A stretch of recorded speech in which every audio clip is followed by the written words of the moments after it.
Amigas y amigos, no tengo interés en registrar en este primer comentario editorial de este programa detalles banales relacionados con la jornada electoral del pasado 6 de diciembre. Los chismes y los análisis superficiales sobre lo que sucedió solo sirven para ocultar lo más importante del evento. Para mí, lo más importante es la demostración de civismo del pueblo venezolano, sin excepción, tanto del gobierno, del chavismo, como de la oposición.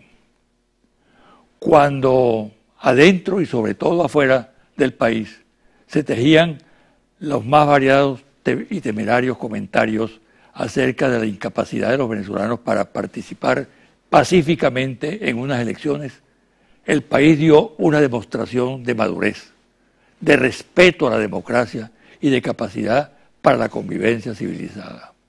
Al mismo tiempo, cabe destacar el comportamiento del Consejo Nacional Electoral, institución vilipendiada por los poderes fácticos, tanto internos como externos. Esta campaña generó sospechas sobre el organismo, el cual, en vez de reaccionar airadamente, lo hizo mostrando eficiencia en el cumplimiento del deber y garantizando su imparcialidad. La manera como los rectores se comportaron en las horas más difíciles fue ejemplar y echó por tierra las falsedades de que eran objeto. De extrema importancia fue la actitud asumida por el presidente Maduro de reconocer la derrota del gran polo patriótico, para lo cual no vaciló. Ese gesto llevó tranquilidad a millones de venezolanos que se debatían en la angustia y acabó con la posibilidad de que estallara la violencia. Destaca igualmente la conducta observada por las dos formaciones políticas principales que cumplieron sus tareas en el proceso sin traspasar fronteras. En tales circunstancias se abrió paso a la tolerancia y el rechazo a la violencia. La oposición asumió el triunfo sin excesos en ese momento, y el gobierno y sus seguidores actuaron con prudencia. Ambos bandos rechazaron los llamados tácitos o expresos de grupos y personajes provocadores que pretendían crear una situación difícil en materia de orden público. Después del exitoso final de una jornada sobre la que existían graves sospechas, donde los ánimos se tensaron al máximo, lo que procede es que los vencedores actúen con responsabilidad y entiendan que la victoria hay que administrarlo con prudencia y sin alterar las reglas de juego, sin pretender convertir a la Asamblea Nacional en reducto para desafiar a los otros poderes del Estado, extralimitando sus funciones. Cabe advertir que son muchos los gobiernos en el mundo que funcionan sin tener el control del legislativo, y tal situación es perfectamente compatible con la estabilidad institucional. A su vez, el chavismo y su gobierno no se deben abatir por la derrota y por consiguiente no caer en extravíos. En política las victorias como las derrotas son transitorias y lo que cuenta es que independientemente de ganar o de perder, lo que importa es el interés nacional, el respeto a la ley y la defensa de la unidad de la nación. Una pausa y al regreso converso con los analistas Mariclín Stelling y Oscar Chemel sobre los resultados de la elección parlamentaria del 6 de diciembre.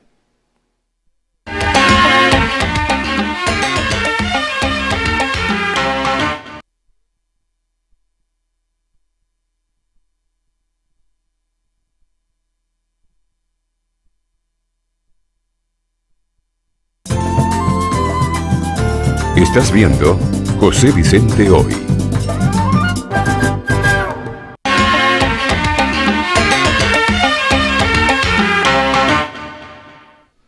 El país está viviendo tiempos postelectorales, en el cual se dice de todo, se comenta de todo.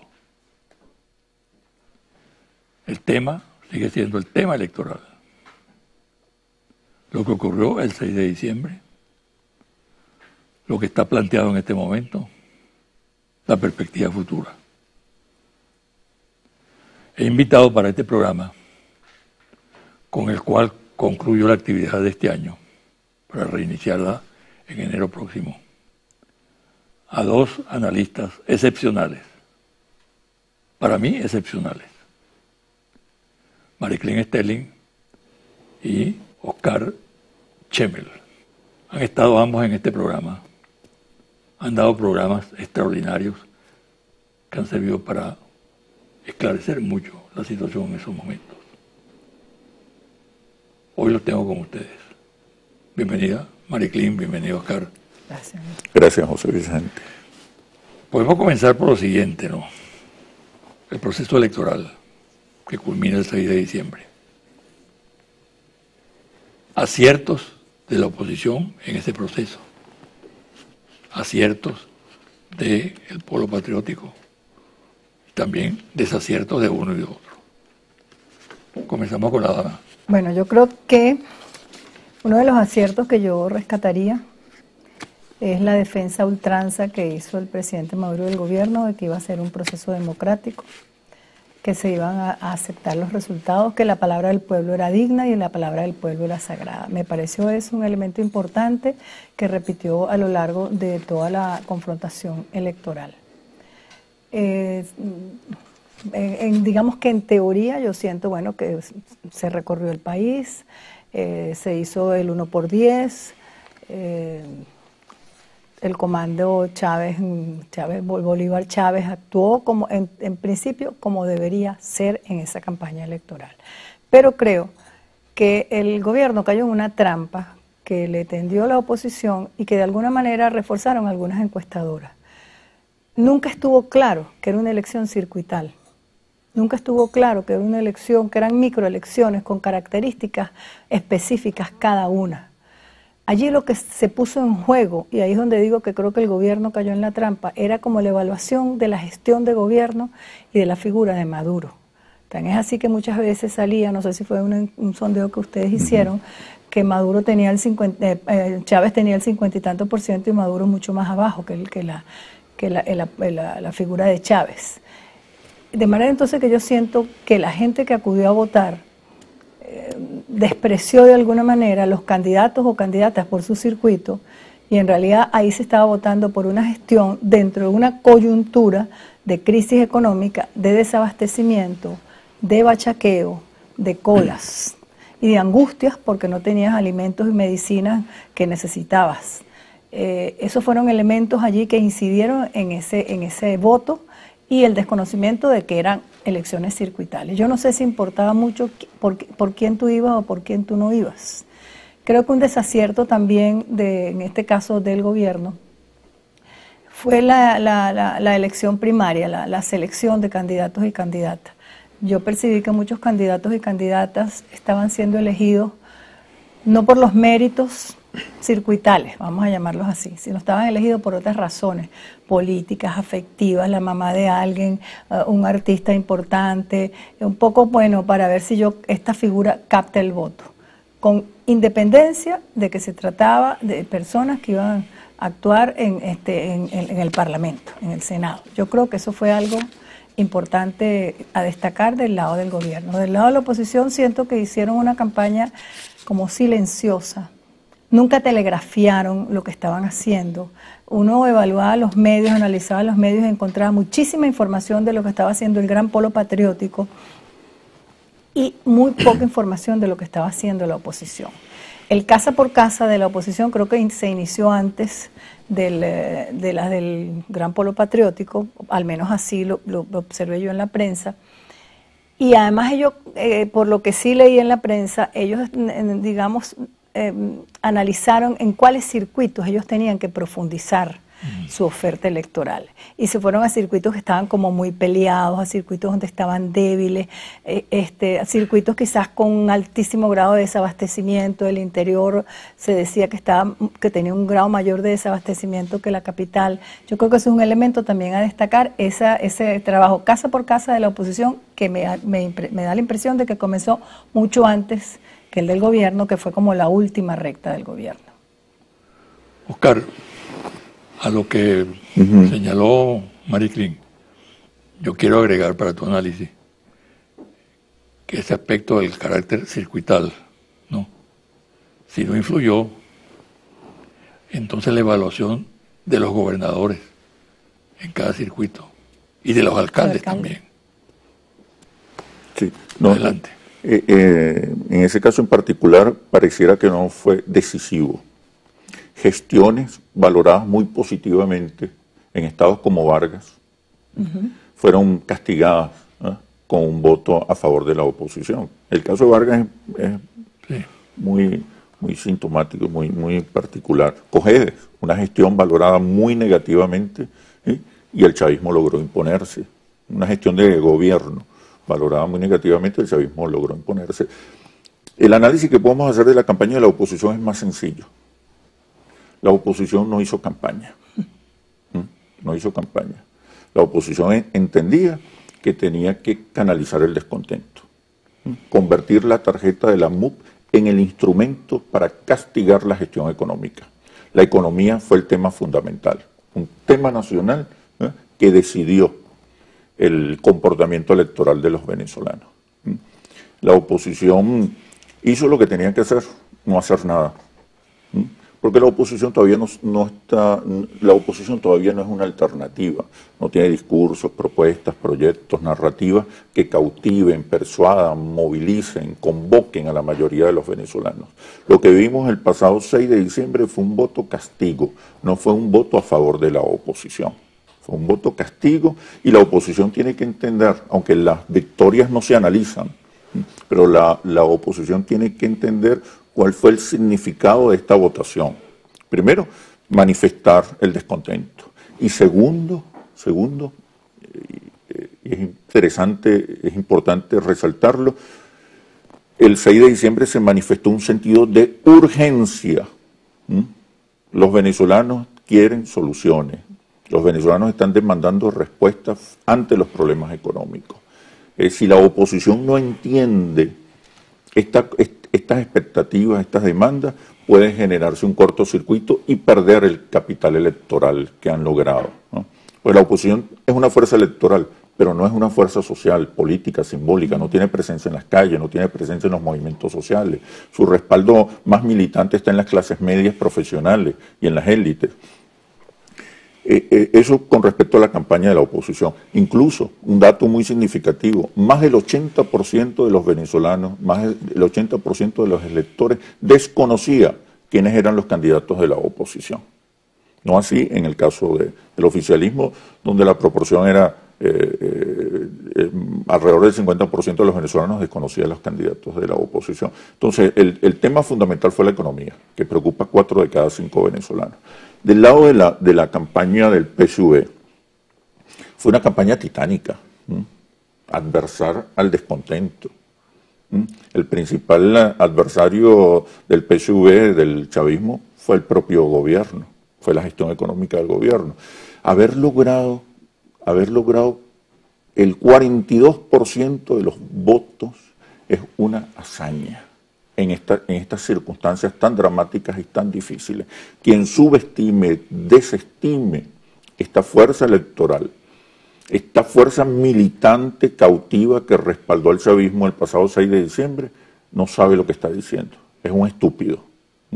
42% de la votación en medio de un drama económico tan profundo, tan intenso, es realmente un logro político significativo, porque no es solo respaldo electoral. Esa votación del PSUV es un voto militante, cautivo, decidido a defender el modelo. Es un voto político. Cuando tú mencionas el modelo, pregunto a los dos. Se dijo en la campaña que estaban dirimiéndose dos modelos. El modelo neoliberal y el modelo de un socialismo productivo, patriótico, nacional. Esto que ocurrió significa la derrota de uno de los modelos. No, para nada. El triunfo de uno de los modelos. Para nada. La mayoría de los venezolanos respalda el modelo de inclusión social y político. Lo que la mayoría quiere es que el modelo funcione en el terreno económico. Errores en este sentido en la campaña del PSUV. No se le habló al chavismo descontento. no se le habló a las clases medias, no se le habló a los simpatizantes. El discurso se concentró fundamentalmente en los más convencidos, Sí, es verdad. en los militantes, en el chavismo duro. Otra cosa, y tiene que ver con la disputa acerca del modelo, no es suficiente reivindicar el pasado.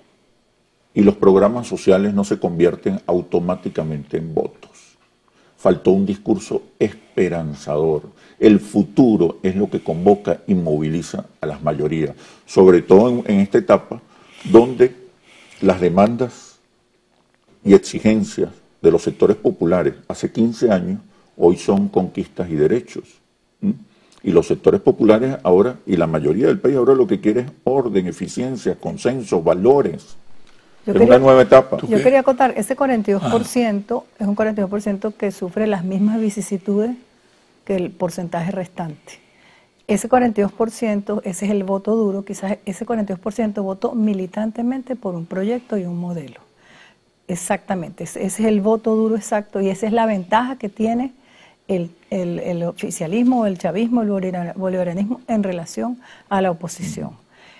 Y el voto, el resto del voto que se fue, que huyó, yo no quiero usar la palabra traidor que se está utilizando, no es un voto traidor, fue un voto que prestado, probablemente temporalmente, es un voto que yo diría que votó contra la gestión que se puso en juego como si la elección fuera, estamos votando por Maduro y por la figura de Maduro y por la mala gestión.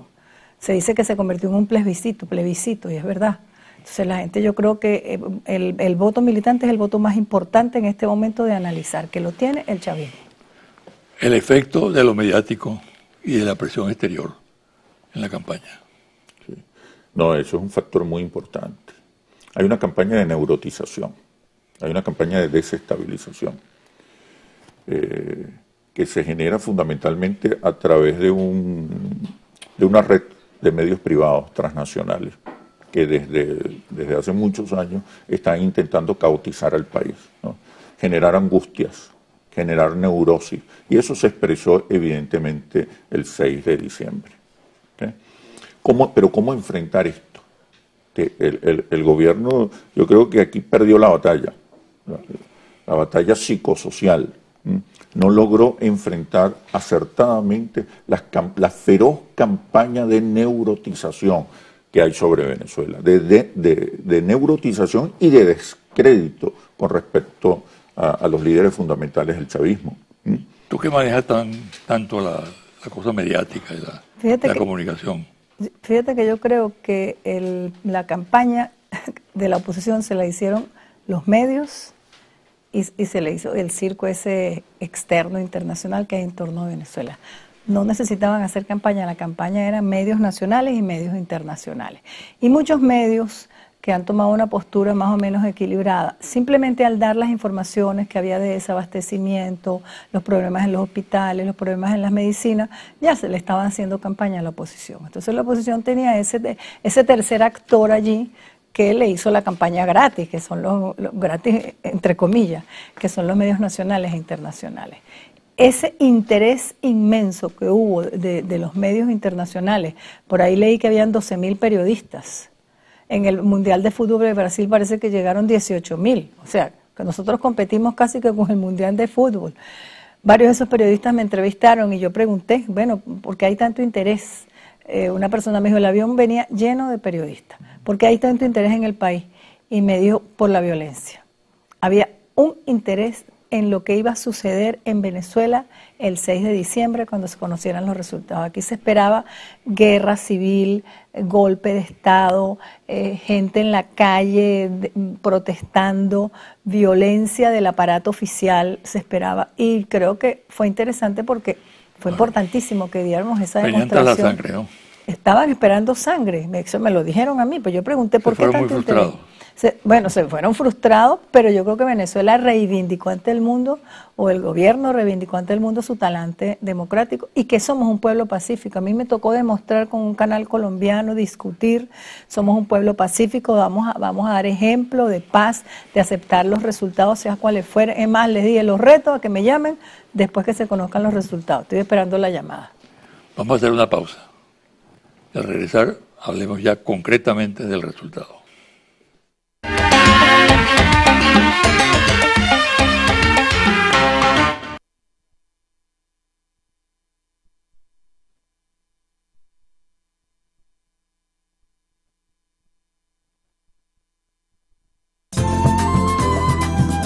Estás viendo José Vicente Hoy.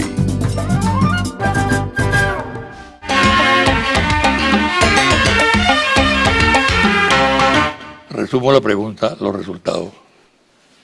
Lo inexplicable y lo explicable de esos resultados. Piensa tú. Para mí es inexplicable el resultado y los escaños que logró la oposición en la Asamblea. De verdad, no inexplicable, me sorprendió fuertemente esos resultados.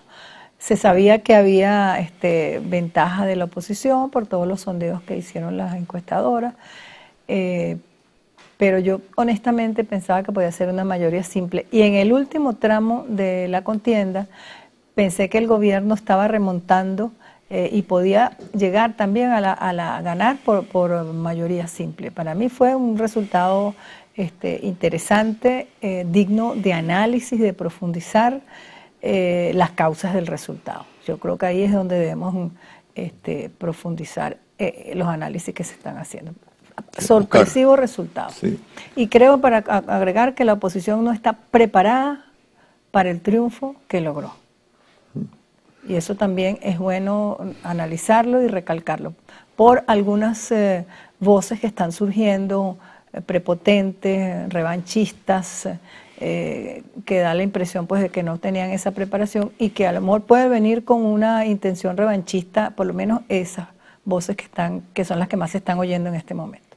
Oscar. Sí, yo quiero insistir en una de las variables importantes que pueden explicar la derrota. No es suficiente reivindicar el pasado. No se puede esperar que los programas sociales se conviertan automáticamente en votos. Los programas sociales, además, la gente demanda que sean relanzados, reimpulsados.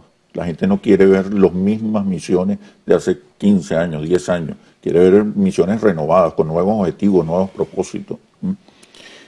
Hace falta un discurso, hizo falta un discurso esperanzador. Lo que convoca a las mayorías es el futuro, es la esperanza. Además, han surgido nuevas demandas y expectativas, ha surgido un nuevo sujeto social histórico en revolución, con nuevas demandas, nuevas expectativas que no han sido leídas adecuadamente por ninguno de los dos actores fundamentales. Hubo una hiperdiscursividad bolivariana, revolucionaria, que no aterrizó en los temas concretos de la gente. Además, la gente castigó el desempeño económico, pero también un sector castigó el estilo prepotente, abusivo, arrogante de hacer política. Con respecto a los resultados electorales, hay que destacar el 42% del chavismo. ¿Te sorprendieron a ti? No, todos los números recientes, y tú los pudiste observar, le daban 42% al chavismo. Había unos factores de riesgo que fueron los que analizamos y nos permitieron agregar al primer escenario, que era un triunfo de la oposición, a través del cual ya alcanzaría la mayoría simple. Hubo otro escenario. Nosotros observamos otro escenario y tenía que ver con el voto independiente, con factores de riesgo. Uno, el voto independiente, que dividía la votación de la MUD. Que no avanzó hacia los independientes. No avanzó. Se manifestó igualmente como el resto del país. Castigó la gestión y utilizó la tarjeta de la MUD para ejercer ese castigo. Eso evidentemente amplificó de manera extraordinaria las posibilidades de la oposición. De 52% que nos aparecía subió a 58, 59%. Y eso le permitió alcanzar la mayoría calificada. Hay un elemento allí también que yo creo que de alguna manera el gobierno se quedó atrapado en un discurso señalando el enemigo, este es el enemigo, la guerra económica. Yo pienso que se descalificara al contrario y ese señalar que todos los problemas del país son culpa del enemigo, de alguna manera entonces el gobierno jamás asumió la responsabilidad de lo que le estaba pasando, trasladó la responsabilidad al enemigo y yo creo que la revisión en este momento ¿será entonces que el votante compró la tesis de la guerra económica? ¿O el votante votó en contra de una gestión? Porque si se hubiera comprado la tesis de la guerra económica, pienso que el gobierno hubiera tenido más votos. Solo 35% de los venezolanos acepta la tesis de la guerra económica. Entonces, eso, y el gobierno no oyó eso y se enfatizaba en el enemigo una guerra económica. Si eso es cierto, yo digo, entonces el gobierno perdió la guerra económica y perdió también la guerra comunicacional. En esa manera de enfocar los problemas que existen en este momento en el país, entonces tú estás derrotado por todos los flancos. Yo creo que ese es un error, abordar los problemas de esa manera. El enemigo siempre está fuera de mí, yo lo estoy haciendo perfecto, el otro es el culpable. Y luego una descalificación del adversario que no es sana, pienso yo, una subvaloración del adversario, y ese adversario del que yo hago burla, que yo subvaloro, me derrotó en estas elecciones. ¿Cómo abordo yo eso frente a las bases? ¿Cómo lo abordo? ¿Cómo lo resuelvo? ¿Cómo lo explico? Bueno, el chavismo abandonó el tema económico en la campaña, se refugió en el pasado, en los logros y conquistas del pasado, ¿no? Pero aún así, y faltó un discurso esperanzador que le mostrara a los venezolanos un futuro mejor, ¿no? De manera de reducir la angustia, la incertidumbre, que fue un resorte fundamental en el voto castigo. Yo creo que ahí están unos variables fundamentales. Y en ese sentido la oposición sí de alguna manera ofrecía una esperanza.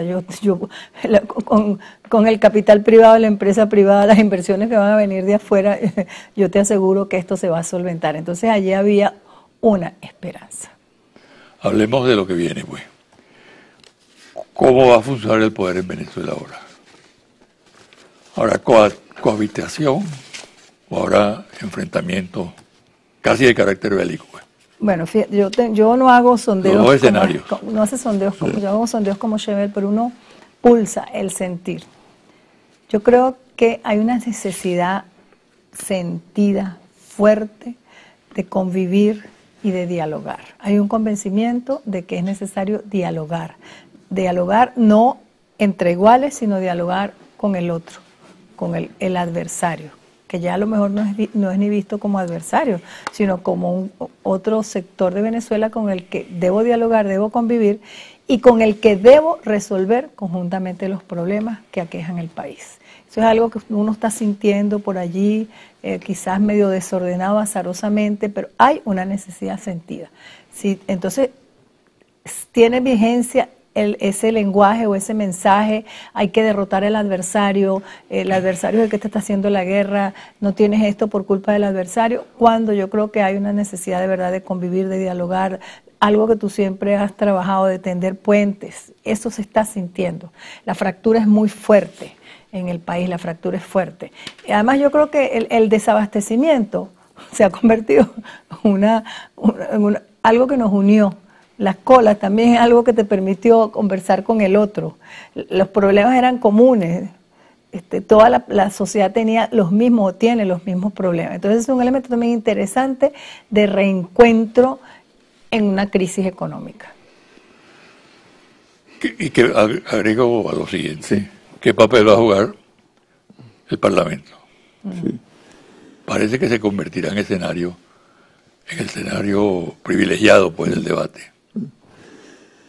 Yo creo que la agenda de la oposición no la maneja directamente el liderazgo de la oposición. Yo creo que es una oposición muy comprometida durante estos 17 años de lucha antichavista, ¿no? Hay factores internacionales muy poderosos, con muchos recursos.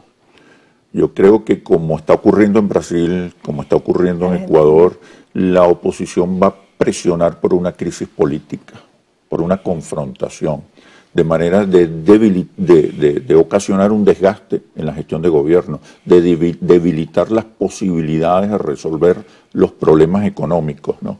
Yo creo que esa agenda es la que se va a imponer directamente, la agenda de los radicales. Pero eso va a generar un cortocircuito. En ese escenario, lo que se busca es derrocar a Maduro. Lo que se busca es convocar ya el referendo revocatorio e incluso una reforma constitucional. Lo que se busca es finalmente terminar de caotizar y neurotizar a la sociedad venezolana, profundizando la crisis política. Está ocurriendo en Brasil, que lo tenemos aquí al lado, ¿no? Eso va a generar un cortocircuito con lo que son hoy las demandas y expectativas de la mayoría de los venezolanos. Los venezolanos no están buscando un culpable, están buscando respuestas, soluciones, consenso, diálogo, negociación, en el peor de los casos, valores y soluciones a los problemas económicos. Esa es realmente la agenda de los venezolanos. Cuando la gente votó para castigar el desempeño económico, fue una manera de manifestar su descontento, pero también en ese voto castigo había un sentido de urgencia. Queremos que aparezcan las soluciones, las respuestas, no aguantamos más el desabastecimiento y la inflación, ¿no? Fue un voto en contra de la gestión económica, pero también fue una manifestación de un sentido de urgencia. Habría una reacción entonces en el país, Claro. de esa mayoría que se expresó incluso en las encuestas, a favor de la paz, del diálogo, de la reformulación de política, 90% del país. ante la presión para extrapolar el triunfo, llevarlo más allá de la simple elección de de la Asamblea. No, la gente, insisto, expresó su descontento. Independientemente de la elección. Sí.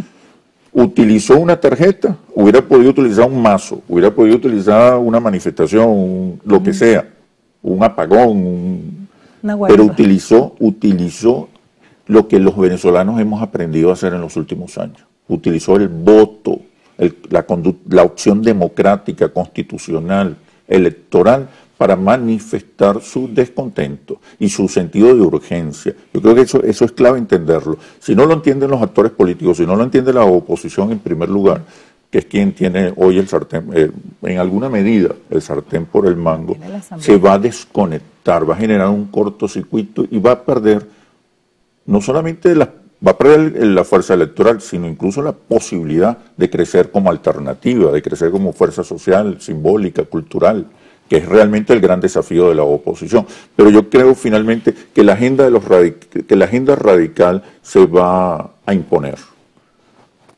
En la oposición. Y en eso hay una premonición, que son las declaraciones de algunos dirigentes. Y eso lo primero que ocasiona es la cohesión del chavismo. El chavismo se atrinchera, se radicaliza y pasa a la ofensiva. Hay una respuesta importante, hay ya demostraciones de cohesión, de revisión, de autocrítica, de cuestionamiento, que está comenzando por las bases. Hay de verdad este momento es un momento bien importante, ese 42% se está revisando. Lo que se espera es que las altas esferas del gobierno tengan la valentía que están teniendo las bases de revisarse autocríticamente. Y con eso supone el enemigo no está afuera, a lo mejor el enemigo está adentro. Usar el escenario del Parlamento, extremarlo, no se corresponde con ese resultado electoral, ¿no? Y además hay una experiencia en el mundo, incluso nosotros en Venezuela, gobiernos que han gobernado con el Congreso en contra. Eso es muy común en cualquier país democrático. Y aquí lo tuvimos de experiencia en la Cuarta República, cuando la oposición logró controlar la Cámara de Diputados. Y no se rompió el gobierno. Pasa que aquí la derecha radical no es democrática.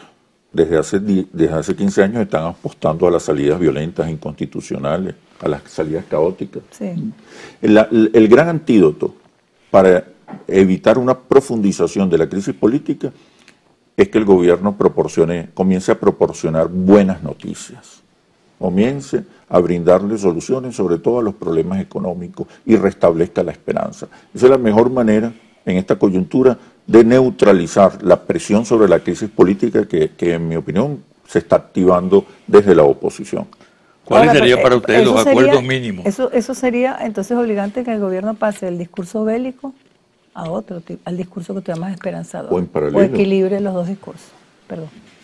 ¿Cuáles serían los acuerdos mínimos para avanzar en esa dirección?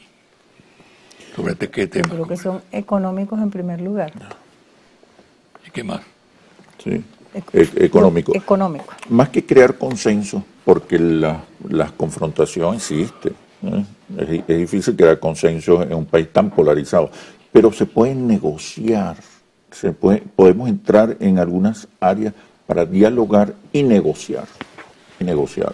La ley de amnistía, la reforma a la ley del Banco Central, que es la agenda de la oposición. La agenda de la oposición es ley de amnistía, reforma de la ley del Banco Central, reforma de la ley del trabajo. Y hay algunas leyes que no puedes negociar.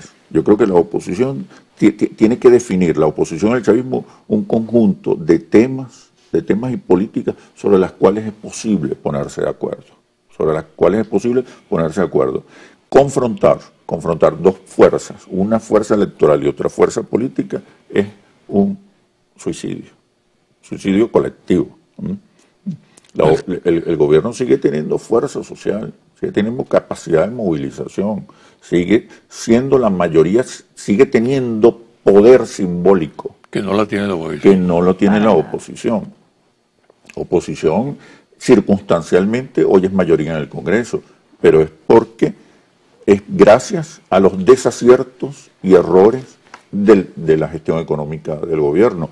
No, la oposición no logra mayoría electoral por una estrategia acertada, exitosa, ¿no? Logra la mayoría en el Parlamento por los desaciertos en la gestión económica. ¿Qué recomienda Mariclín? Bueno, mira, yo creo para concluir. Yo recomiendo. Y tú también, después. Yo recomendaría, primero en el Parlamento, lograr acuerdos mínimos en el área económica. Ya hoy oí a un diputado que ganó muy bien desmintiendo a algunos voceros de la oposición, que esas leyes que estos voceros estaban diciendo que iban a ser discutidas, esa no es la agenda precisamente de la oposición. De manera que yo creo que la oposición tiene que presentar en conjunto su agenda legislativa oficial, digamos. Y yo creo que ese es un espacio donde hay que buscar acuerdos mínimos, acuerdos para la convivencia, no solamente desde la perspectiva económica, sino, doctor, también que tú lo señalaste, desde la perspectiva política también. Creo que ya no en la nueva Asamblea Nacional, pero creo que el gobierno debe de nuevo reconectarse con la gente, con el pueblo, porque esa conexión se perdió hace mucho tiempo y eso lo está demandando ahorita el pueblo. Esa conexión se había perdido, el gobierno se encerró como en una cúpula. Yo diría, la revolución, es prácticamente muy conocida la frase, la revolución se hizo gobierno, la revolución se burocratizó. Los activistas los convirtieron en funcionarios, entonces quedó ese activismo desarticulado. De manera que yo creo que hay una inminente obligación, además de cómo trabajar, cómo lograr acuerdos mínimos en la Asamblea, hay también un trabajo de base que hay que rescatar. Y ahí voy con Schemel. Yo sentí en la última etapa de la campaña un uso y abuso de la figura de Chávez con unos discursos muy pertinentes para el último tramo de la campaña, pero yo creo que también hay que ajustarse a los nuevos tiempos. Y revisar exactamente el tramo recorrido por las bases sociales, por lo que se llama el poder popular y protagónico, rescatar lo que hay y yo creo que ahí debe ajustarse el gobierno a cómo esas bases sociales han ido fortaleciéndose, tienen voz propia, tienen proyectos y tienen planes. El país no es el mismo de hace 15 años. Ha surgido un nuevo sujeto social histórico en revolución, muy influenciado por el discurso del comandante Chávez. La primera tarea, y eso tienen que reconocerlo, repensarlo, para que se reconecten ambas opciones, ambos bandos. Ninguno de los dos hoy está entendiendo los nuevos signos del nuevo tiempo político y social que está viviendo Venezuela después de 15 años de revolución. Para el gobierno es fundamental restablecer la esperanza. Necesita un discurso esperanzador, necesita actualizar el proyecto bolivariano, necesita definir el modelo económico productivo, necesita generar alianzas y consensos con otros sectores que le permita ampliar la base social de apoyo, necesita luchar contra la ineficiencia, el burocratismo, la corrupción y la prepotencia, necesita reconectarse con las bases. Una de las críticas en los estudios sale con mucha más clara, es que los venezolanos, las bases populares, las bases chavistas sienten que el liderazgo se está alejando, se burocratizó, que ya no me visita, ya no ha vuelto, y sobre todo que tiene un discurso abstracto que no está en sintonía con lo que yo estoy sintiendo y esperando de la gestión de gobierno y la gestión del liderazgo. Es importante renovar entonces el discurso. Es sumamente importante en estos momentos que avisora una crisis política profunda, fortalecer el poder popular. Los movimientos sociales, los movimientos sindicales, las organizaciones populares, a acentuar o impulsar la formación política, ideológica, repolitizar a las bases populares y ir a un liderazgo colectivo. Además de resimbolizar la imagen de Chávez para que no haya un despilfarro de su legado simbólico. Shemela señaló una cosa que yo creo que está en la agenda de todos los venezolanos y las venezolanas: la corrupción y la impunidad. Eso está allí. Hay una espera de que se resuelva el problema de la corrupción. Hay una demanda que han hecho pública algunos personajes importantes del chavismo sobre una cantidad inmensa de dinero está afuera, de dólares, y donde se pide además que se señale a los culpables o las culpables, y eso ha calado y es una demanda que hay, y eso también puede haber pesado en el voto. Está el nepotismo, la corrupción, la ineficiencia, el burocratismo. Esos elementos están allí, y eso lo está demandando la población de uno y otro sector. Eso no es el discurso de la oposición, ese es el discurso generalizado de venezolanos y venezolanas. Le agradezco mucho la presencia. Lo que han dicho es muy importante. Ojalá ambos sectores lo tomen en cuenta, ¿no? Si no lo toman en cuenta, como el 6 de diciembre, se impondrá la decisión de los venezolanos. Paz, convivencia y soluciones. Bueno, muchísimas gracias. A ti, José Vicente. Feliz Navidad para ustedes. Feliz Navidad. Gracias, José Vicente. Feliz Navidad. El próximo. Feliz Navidad a todos. Igual para todos los venezolanos. Igual. Gracias. Placer. Una pausa y al regresar una consideración muy especial acerca del final del programa.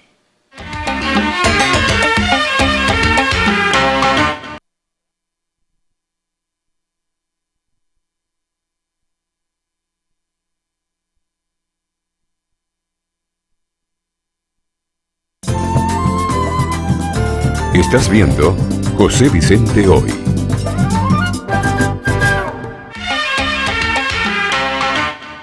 Y ahora, los confidenciales. El Pentágono creó el CIMA, un centro de desinformación a nivel mundial que actualmente actúa contra Venezuela. Es parte de un programa para actividades encubiertas, entre paréntesis, operaciones clandestinas, para efectuar actos de desinformación e información y de apoyo al desarrollo de medios internacionales del Departamento de Defensa de los Estados Unidos. En la actualidad, esas actividades conspirativas desde el Pentágono se han intensificado contra Venezuela y se ha destinado para ello un presupuesto considerable de miles de dólares para manipular medios de comunicación nacionales. Aquí en Venezuela ocurre con varios medios de comunicación calificados en el informe como medios disidentes. Léase, medios de oposición que reciben financiamiento del mismo tipo del practicado por la USAID, la NET y otras organizaciones no gubernamentales con el fin de generar operaciones de desinformación y desestabilizadoras, de ser necesario actuar militarmente también en el caso de ocurrir convulsiones y alteraciones de orden social. Para ello funciona como eje de desinformación el CIMA. Comienza a darse en el seno de la oposición señales de arrogancia con motivo de la victoria electoral lograda el 6 de diciembre. Empieza a aflorar un lenguaje provocador que desdice de las intenciones de diálogo que se produjeron inicialmente en el sector.